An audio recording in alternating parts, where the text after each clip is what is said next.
Okay, well, thank you all for coming today. Welcome to the fifth module of the CCI Clearance Preparedness Program. I'm Dr. Eric Berger, and I'm right now performing the duties of Ms. Kendall Beebe. So good afternoon and welcome. The next module, Social Media, What to Consider in a Virtual World, will be on July 9th from noon to 1. You will receive calendar invites the month before each module, along with reminders. Please sign into the Zoom modules with your first and last name. A few of you are still not doing this request. There may be someone else with the same name as you, and we want to ensure you receive attendance credit. Individuals who did not register and received links from friends will also not receive a badge because Kendall doesn't have their emails and they did not complete the registration process. As always, please reach out to Kendall Beebe if you have any questions regarding attendance and module logistics. So with that out of the way, let's get started. So today we're going to be talking about the authorities and responsibilities in the federal cybersecurity milieu. Just a reminder where we've been. We talked about all the cool places you can work inside and outside government with a clearance. We talked about the clearance process. We took a deep dive into the kinds of questions you'll be asked on that application process. Talked about the regulations, kind of why the questions that are being asked are being asked. And we, in the last seminar, talked about the focus on drug and other behaviors. I will say that the last one and the next one are probably the most engaging. This one may be the most, from a policy perspective, technical. So not technical in terms of Python or security operations centers or memory overflows, but technical in terms of what is the government allowed to do in the cybersecurity space, and particularly you hopefully getting a cleared position, kind of what are the boundaries of your job? Again, especially since today, again, we're talking about laws and authorities and regulations and orders. I'm not a lawyer. I'm not giving legal advice. And if, especially you're in operations and some of these issues we talk about today come up, that's kind of the goal here is for you to be aware that these things exist so that you can stay out of trouble and keep your agency out of trouble. In the cyber realm, there are a lot of agencies involved in cyber. CISA, Department of Justice, the NSA, DOD, Department of Energy, the White House, the Cyber Crime Center, the FBI's IC3, NIST, and the Department of Homeland Security.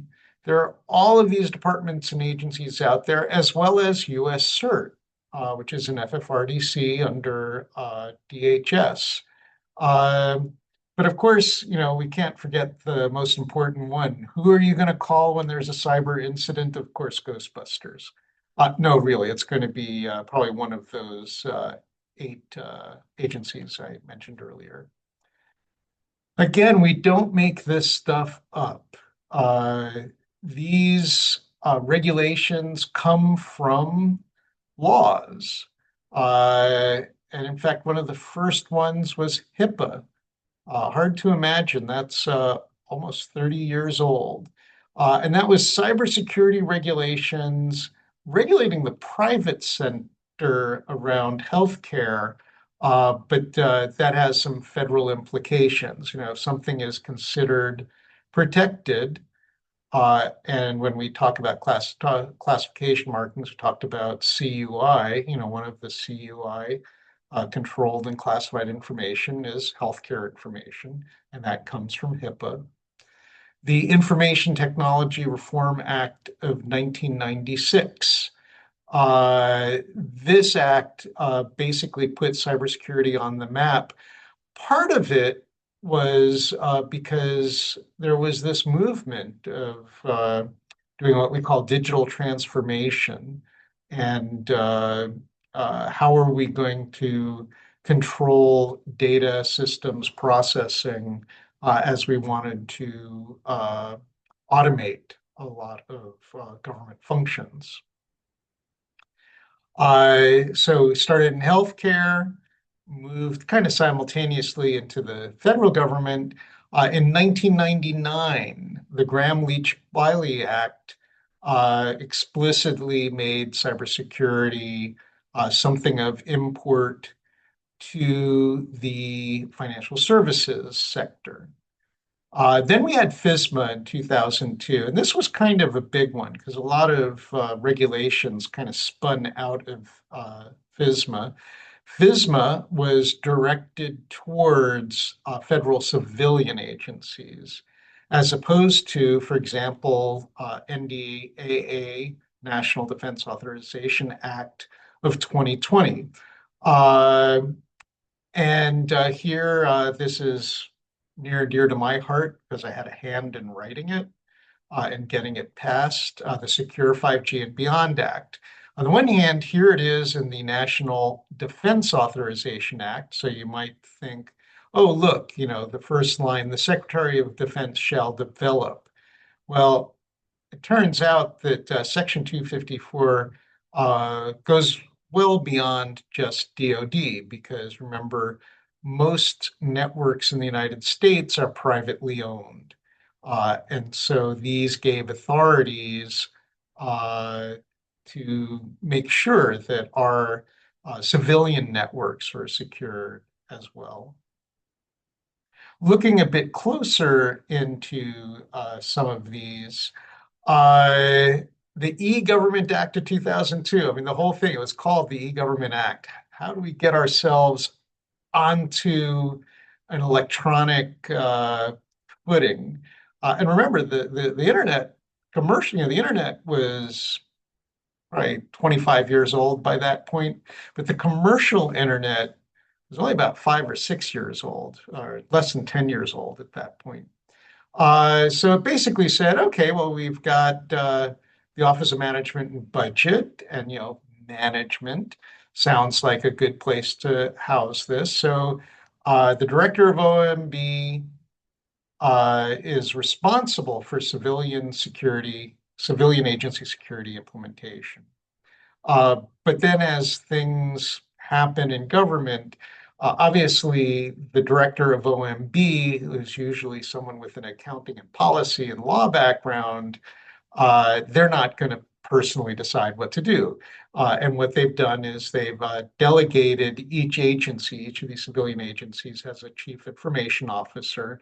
Uh, and by the way, the chief information officer is looking at the whole information technology infrastructure of a particular agency. So they're then going to delegate cybersecurity to the CISO, the Chief Information Security Officer, uh, to ensure coordination, non-duplication of effort, as well as to trade best practices. The Act also created this Council of Federal CIOs, which OMB basically convenes on a regular basis. The Secretary of Defense, so just as Director of OMB, responsible for all civilian agencies, the Secretary of Defense is responsible for all national security systems. And again, and maybe obvious from the news of the past weeks, it's not the Secretary of Defense personally. That, in fact, usually is delegated to the DoD Chief Information Officer, CIO, who delegates it to their team. There is an exception here, and that is the director of the CIA oversees CIA systems. And someone did a very, very good question, which is being answered immediately, which is, oops, I am showing slides, but I'm not showing them. So let me show them. There we go. That is better. Thank you very much for someone who figured, how could he possibly remember all of this stuff? I can't. I have it written down too. Um, Now, again, this e-government act says that each of the agencies is responsible for the privacy and security of the data. Uh, and basically, way back in 2002, there was a recognition that not all the uh, government employees would have the knowledge and experience to basically be responsible for all of the cybersecurity. And so it basically created in law the equivalent of what's called an IPA, which is named for the name of the act, the Interagency Personnel Act. But what that does is it enables people from the private sector to do limited tours of service in the government, to spend, typically it's 1 to 4 years. By law, it can't be more than 4 years serving in government. And yes, those roles quite often will require a clearance. Speaking from personal experience, that's how I got my clearance. So you again can get a position that requires a clearance, and having a position that requires a clearance, you go through the process and hopefully get your clearance. So that is another path to getting a clearance. So I noted that Secretary of Defense oversees national security systems. So what is a national security system? And basically, it's a system that's serving the intelligence community. So that's intelligence activities.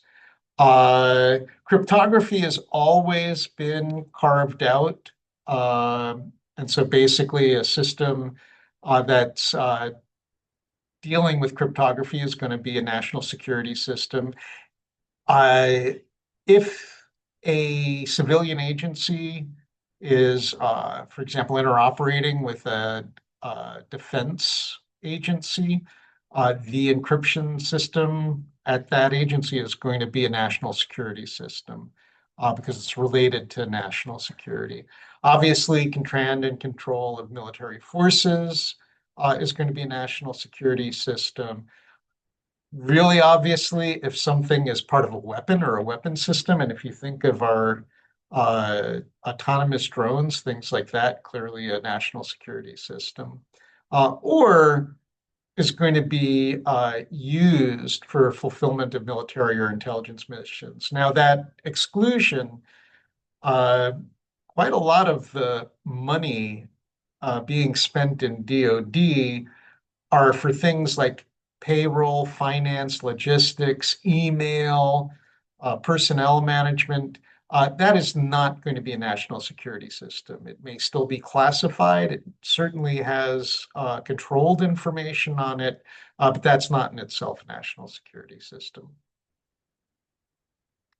Obviously, the president or Congress can say, hey, we declare something to be a national security system. And obviously, if Congress says it is, then it is. So what are the responsibilities? Where we said that Director of OMB is responsible for cybersecurity for the civilian agencies. Well, they implement these things called Federal Information Processing Standards. And if you get into the community or in the community, you may hear that referred to as FIPS. And by statute, those are managed, created, maintained by NIST, National Institute of Science and Technology. Again, this is by statute, this is by law. We have this document. It's freely available on the web called NIST, OMB Circular A130. basically how agencies manage information and use it wisely. The reason why I refer people to it is if you end up in private industry, it's still a good reference document of best practices. And it updates this thing, was updated this thing called the NIST framework, which I'll talk about in a little bit. So again, by statute, by law, NIST is responsible for developing these standards and guidelines and requirements for basically anything that is not a national security system. And the NSA, National Security uh, Agency, they're responsible for the national security systems. And what does that mean? One thing is categorizing systems to come up with risk-based appropriate levels of security. You might recall we talked about secret and top secret, and that relates to the risk. So do you need physical security, hardware tokens, biometrics, cleared personnel for nuclear weapon systems? Absolutely. That would be existential danger to the United States if there was a cyber incident. On the other hand, the Office of Management and Budget managed to lose everybody's social security numbers and clearance information. Uh, that actually did result. That does result in danger to the United States because that was a treasure trove of information to conduct phishing campaigns. Because now we know, you get an email that's from your brother who mentions that they're working someplace. It's all real information. You're more likely to answer that phishing email than if they just said, "Hey, send us money." But again, that protection doesn't need to be at the same level that we do for nuclear launch sequence codes, because otherwise we wouldn't be able to afford to do anything. Uh, NIST also is required to come up with guidelines for detecting and handling security incidents. So what did NIST do? Again, remember, those laws were from 2002. Um, Basically, Executive Order 13636 and Congress passed the Cybersecurity Enhancement Act of 2014. So here we are, 12 years later. And the cybersecurity framework was to create a voluntary framework for reducing cyber risks to critical infrastructure. Now, why aren't they doing it for everyone? Well, the thing is, by law, again, by statute, uh, even though most critical infrastructure in the United States, and by critical infrastructure, we mean water, sewage, electricity, financial services sector, the information technology sector, nuclear sector, shipping, logistics. They're all critical to the operation of the United States. If the power goes out, the water turns off. Water turns off after a while, people die. It's critical infrastructure. So we the Cybersecurity Enhancement Act targeted critical infrastructure because the federal government has authorities. The federal government actually is in the position to require critical infrastructure players, even if they're in the private sector, to do things. For example, driving, there are risks around it. Even without a clearance, right now today, you don't have a clearance, you don't have a federal job, but yet you still go and get a driver's license because it's deemed, quality of life kind of, or security of life kind of thing. So in 2014, the NIST released the cybersecurity framework. By the way, it was not, you know, uh, handed to Moses from God on tablets. It was very much a community effort. I worked on it. 1.1, it was updated 4 years later and added in cyber supply chain risk management, as well as mentioning the importance of vulnerability disclosure programs. So you might have heard the term white hat hacker. Well, what do they do when they discover a vulnerability in some private sector infrastructure, and whether that's the waterworks or uh, Microsoft Outlook, because again, these critical infrastructure sectors use email. How do they report it? And so the cybersecurity framework basically said, hey, it's a best practice to have a way of getting those reports and uh, processing them in a timely manner and letting people know where to send those reports. It had various profiles for position, navigation, and timing, kind of the fancy way of saying GPS, enterprise resource management, how federal agencies should map their cybersecurity risks, how manufacturing sector should consider doing their risks. And again, that hope, that it was seeding the private sector that actually has happened, where many private sector cybersecurity initiatives are based on the cybersecurity framework.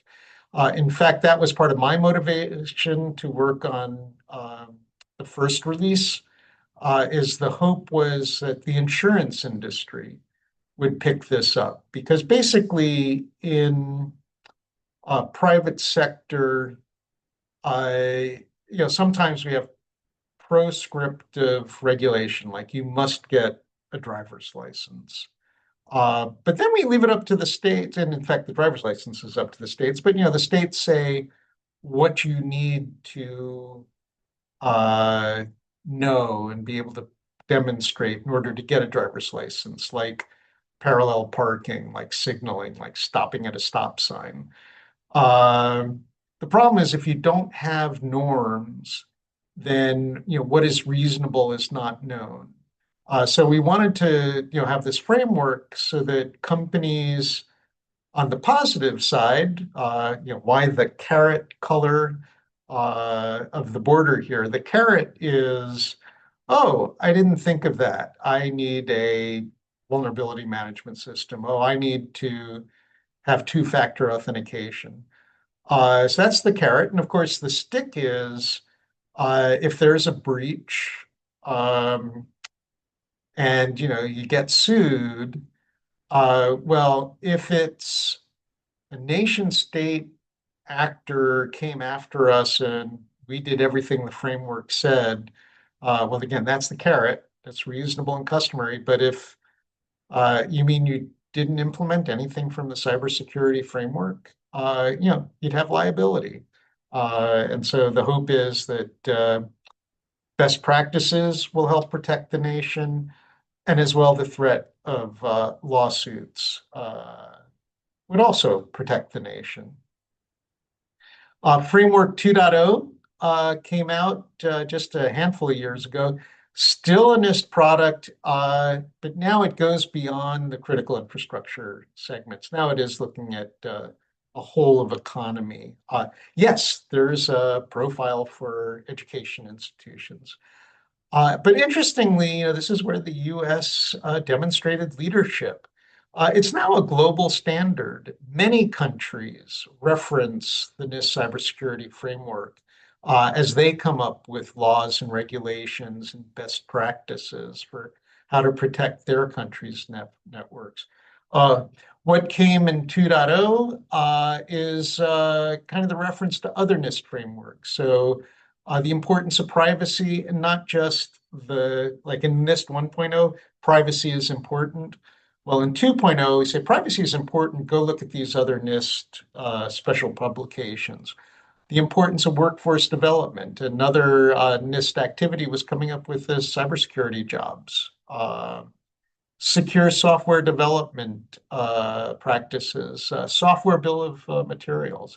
It adds things like cybersecurity governance, the importance of corporate boards to be aware of the importance of cybersecurity and for them to be asking their chief information officer and chief information security officer, what are we doing here? Are we doing the best practices? And of course, the model of continuous improvement.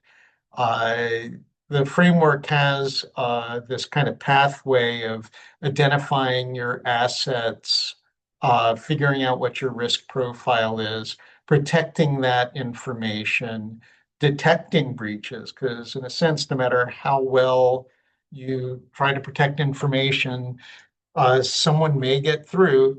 And then, of course, learning from your mistakes. And, we have this kind of cycle going through those 5 steps. I kind of jokingly say the framework 2.0 is 175% the length of 1.0. The original framework was all of 8 pages long. 2.0 is all of 14 pages long. Now, the appendices and supplemental documents can run into the hundreds of pages, but it's actually meant to be easily digestible, applicable to industries and sectors of low cyber readiness. 3 years ago, I would have said like the electricity distribution area was an area of kind of low cyber readiness compared to telecommunications, which is very high cyber readiness. We wanted to make sure that the telcos didn't go, oh, that's all we need to do. We can sit back and relax. No, it's sets the bar appropriately for the different sectors with that goal of just continuously raising the bar. So I mentioned that, NIST by law is where, in fact, basically all federal technology standards come from. However, the law also says that NIST must consult with OMB, DOD, DOE, GAO, DHS, and NSA. It's this consortium. So we don't want duplicate efforts. We don't want everyone going which way and doing kind of different stuff. And kind of the most important partner, the NSA, both for cryptologic advice, but also to make sure that we're complementing national security systems because it's still all a network. And so we want to make sure we have the highest and continuously improving set of cybersecurity standards. Kind of know the end of this story. Once and done. No, it's not once and done. First of all, we had those continual releases coming out. But besides setting standards, NIST is tasked with helping agencies on compliance, detecting and handling incidents, and developing policies. So you might hear things like the cybersecurity vulnerability database managed by DHS. NIST can reference it, things like that. Notice, though, and this is part of why we're also talking to OMB, is we want cost-effective information security. So something that might be affordable today with more volume might not be affordable. So always looking at how do we lower that cost. What is in the way of deploying information security? There was an article at the BBC, I think, yesterday, talking about the German railroad system put a advertisement out for an IT specialist who is knowledgeable of MS-DOS and Windows 3.1. I would offer that most of you are probably younger than Windows 3.1. So there's a lot of old stuff out there, but why isn't it updated? Actually, the article was pretty good on why it's not economical yet to update it. So in general, NIST leads the federal information security research. I did have a question here, and that's, does the framework address kind of the best practices for emergency response? Now, remember, we're talking 14 pages. So in the 14 pages, it says you should have an emergency response plan, what to do in the event of a breach. The different sectors will have much more detailed, uh, what are you going to do? And I'll talk in a moment about who you're going to call, to have that kind of mapped out beforehand. So I'm going to get to that in a moment. But that's actually a very good question. So, uh, Federal Information Security Incident Center, who are you going to call? So again, this is for, from a legal perspective, this is who the federal government's going to call. If you're working at the Department of Labor and you're triaging an incident, you're going to call US CERT. It's run by DHS, right now by CISA. They definitely consult with NIST, work closely with NIST. US CERT is actually contracted out to Carnegie Mellon. Uh, they've been doing this since the 1980s, so they kind of know what they're doing now. Uh, uh, and in fact, uh, what if you're working in the private sector? There's actually kind of two answers here. If you are working for a Lockheed Martin or a Boeing or a CACI, you're probably under like a DoD contract. You're going to go the DoD route. But if you're a bank, you're going to call the CERT Coordination Center, Computer Emergency Response. So thank you for having emergency response in the question there. In Presidential Policy Directive 41, this was in result of solar winds, which I'll talk about in a moment. Basically, we had all these, those 6, 7, 8 agencies doing a response. And basically, if they called US CERT or CERT CC, they would give them all the information. And then CERT CC would say, wow, it sounds like you're under attack from a criminal organization. Call the FBI. You call the FBI, and the FBI would say, well, tell us everything about the incident. You'd be like, I just told everything to CERT CC. And they're like, yeah, that's nice. We can't get information from them. And then they would say, wow, that really sounds like a nation state actor. We better get the NSA involved. And then you do it all over again. So PPD 41 basically said, here's one phone number to call the FBI.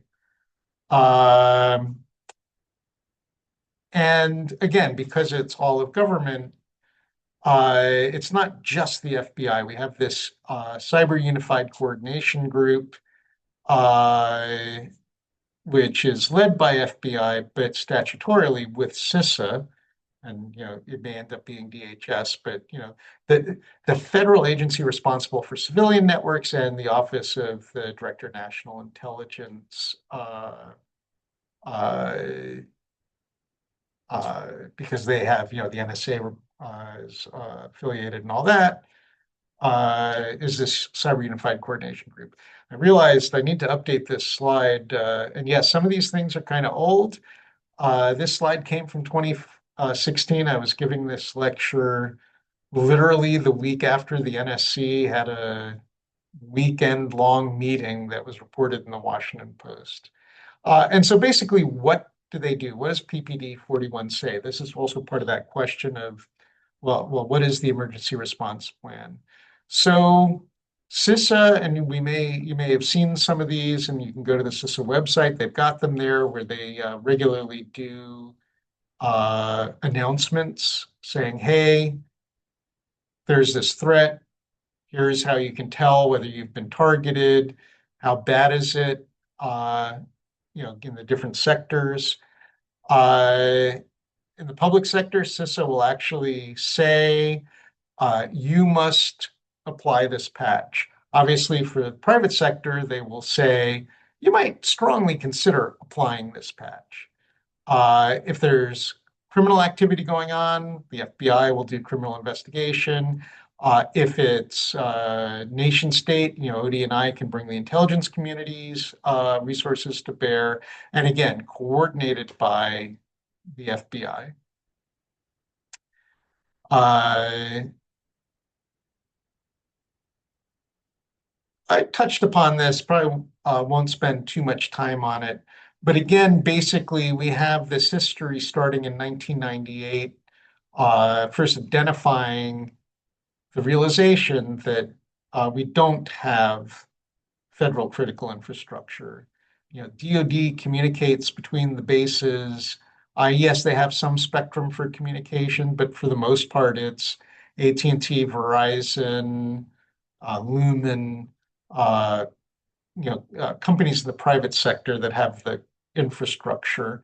So the Clinton administration identified these sectors and says who's responsible. So for most of them, kind of makes sense. If it's the financial services industry, it's going to be Treasury. If it's aviation, it's going to be Department of Transportation. That's where the FAA lives. If it's the energy sector, it's going to be Department of Energy. It created these entities called Information Sharing and Analysis Centers. I can spend a whole three talks about those, and the National Infrastructure Protection Center, which has morphed into, and I'm drawing a blank on its name now, but it's evolved. And you can see here through the Bush administration, the Obama administration, the first Trump administration, this has been refined and strengthened over time.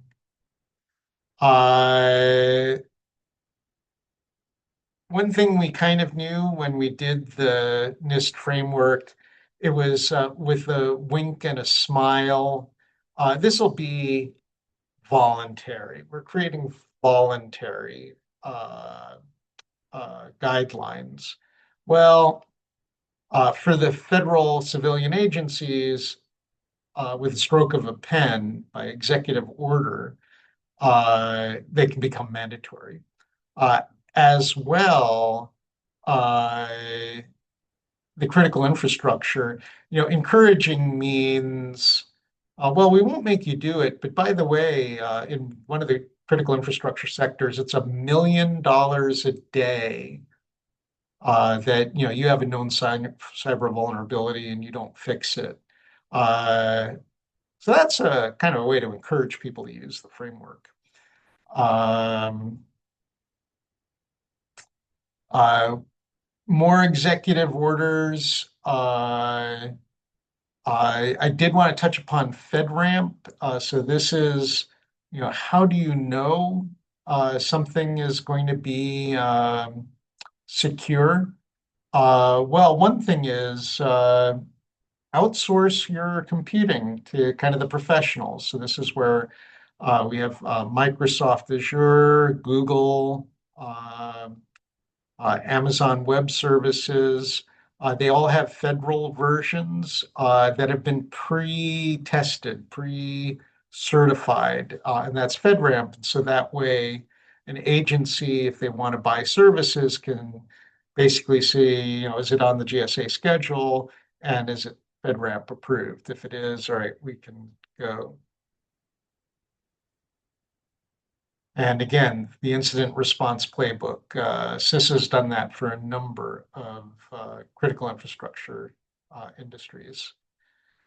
The Cyberspace Solarium Commission basically suggested, we really need a single point of coordination across the whole of federal government. And so NDAA 2021 created the Office of the National Cyber Director. The first cyber director was Chris Inglis, came from the NSA. At the time, Congress said, yes, you got to do this, and they didn't fund the position. They basically funded enough to pay him. At that time, no staff. And so some staff were transferred over, another use of that IPA, interagency personnel agreement. Now it is fully funded, or at least it was during the Biden administration. It's carried over now. We'll see what the current budget says. So I went through kind of mostly the things work in the federal civilian side. Here's an eye chart for you. Build and operate a trusted, and this is Department of Defense Information Network. If we zoom in on just this portion here, these are the authorities. So, which laws cover uh, information security, cover cybersecurity. Uh, Something that, hopefully once you get your clearances and get in, you may be subject to Title 10, you're working for DoD. You might be subject to Title 50, you're working for the NSA, or Title 18, the FBI. This eye chart, I have that link down at the bottom, dodiac.ditc.mil/DoD cybersecurity policy chart. Each of these boxes is actually clickable. You click on the box, for example, if you click on this here, the Computer Fraud and Abuse Act, it will take you to Title 18, Section 1030. So, that can be very helpful. Why is this important? Again, you don't want to either exceed the authorities of your agency. Again, I'm not a lawyer. Some of you may be lawyers, but for those who are not, that doesn't mean you go to the Washington Post. Remember, we talked about classified information, chain of command, and all that. It just means go to your supervisor and say, hey, are we really allowed to do this? Go to your inspector general. If they say, oh, yeah, don't worry about the law. Always worry about the law. There are in between. So we've got these DoD systems. We've got these federal systems that are classified. They're classified secret, classified top secret, classified special top secret, special secure compartmentalized information. And there'll be stickers on the machines. But how do you share that information? And where this executive order became really important is, the federal government may have some classified information that would be helpful to share with the private sector. So how do we do that? Yeah, it's getting into actually more details. We'll save that for another time. You may have heard of, because again, we're talking about who do we call. You may have heard of an agency called DISA. This is the Defense Information Systems Agency. The way I like to think of them is they're kind of the place where you buy stuff. So you can think of them as a combination of Google Apps or AWS and Comcast and Verizon for DoD. In fact, they literally contract out to these various companies for services for the DoD. Most of their budget is coming from the different components. So, for example, the Army will pay DISA, who pays Microsoft for Office 365. But they also reserve 25% of their budget for broad services. One is for things that's kind of like overhead in a university, but also to do research. How can we be more secure? How can we be more efficient? Because again, we want to be forever staying ahead of the adversary and to be able to do it in a way that we can afford. There's crime. Uh, so what do we do? Who do we call? Like, and literally, who do you or I call if we're the victim of, say, cyber fraud? Well, Department of Justice. We have this National Joint Cyber Joint Task Force. Again, CIA, NSA, U.S. Secret Service, led by the FBI. And they run this Internet Crime Complaint Center, IC3. You can go to IC3 and give them the information for a crime. Uh, of course, DoD is different. Instead of IC3, we have the DC3, the Department of Defense Cybercrime Center. And they will also perform forensics. They build tools, then manage the defense intelligence based information sharing environment. Again, how do we get that information out there? And again, they're not necessarily knowing everything about cyber crime, so they do work with and consult the FBI. The reason I put them up here is as you're considering cleared positions, this might be an organization you've never heard of. And so, a place where you might say, wow, I'm interested in DoD and protecting the military, protecting our service members and contractors. Wow, here's a role that might be of interest. Uh, Now, of course, with all this, especially with my little gaffe on PPD 41, half of this may already be wrong and is about to be outdated, but especially I would keep referring you to the big eye chart. Uh, this does give pretty much authorities not only for DoD, but for the entire community. So again, we probably had the uh, most interesting one, drug use. This is, again, probably the driest one, the authorities and laws, but again, important if you're going to have a cleared position, especially important if you're going to have a cleared position dealing with cybersecurity. The next one is possibly the most fun, where we talk about social media. Again, as I had mentioned at the beginning, it will be July 9th at noon. Again, most of our times are 1 o'clock. Next time will be at noon. So we already have some questions. Obviously, if you have more, please type them into the room.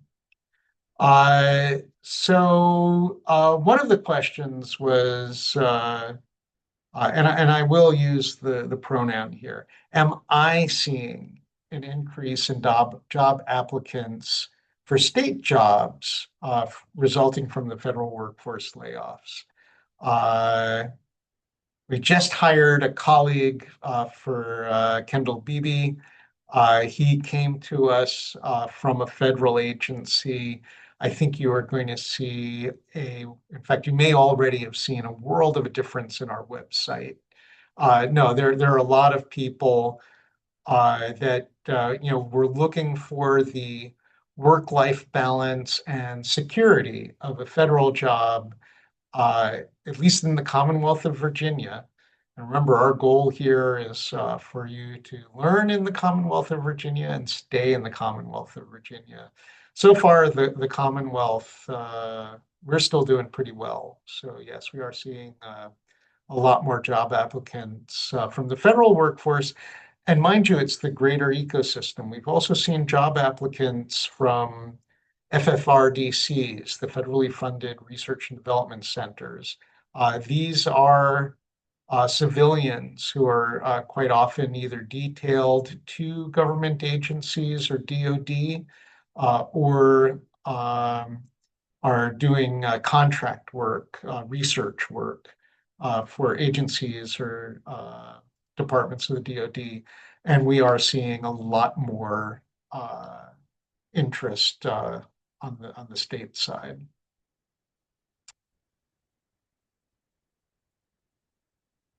A Another, actually, so something somebody just pointed out that not only are there layoffs, but there are kind of attempts to make life to encourage people to consider retiring.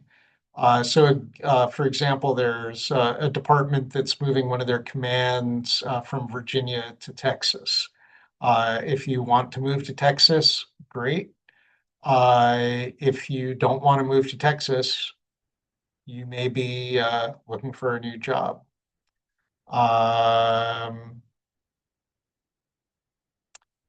And another thing, I will do the advertisement. DHS does have a new job series for digital forensics.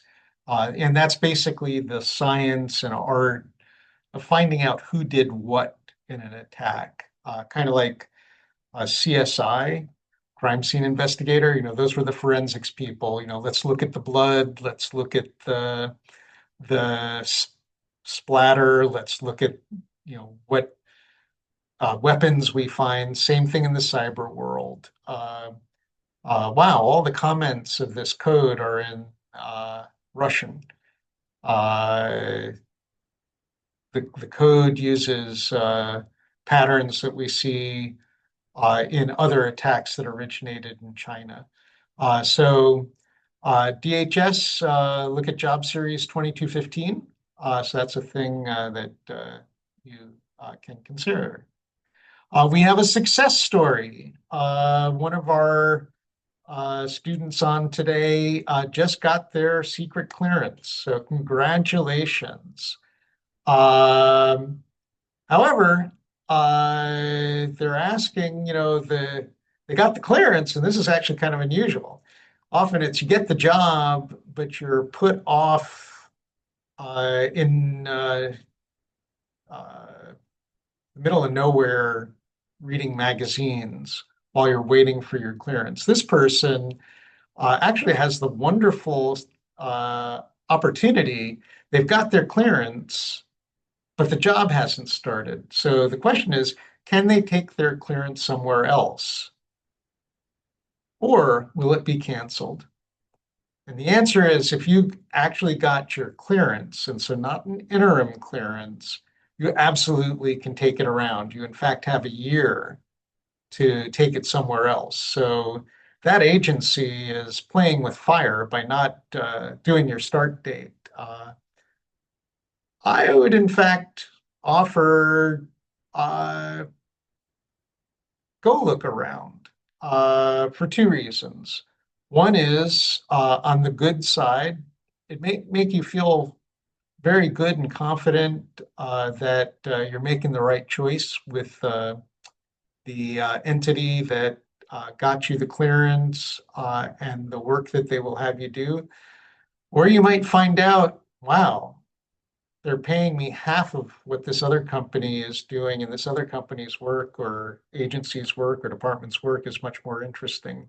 So no, if you have your ticket, and again, that's the thing to be sure that you actually have the clearance as opposed to an interim clearance, go for it. Any other questions?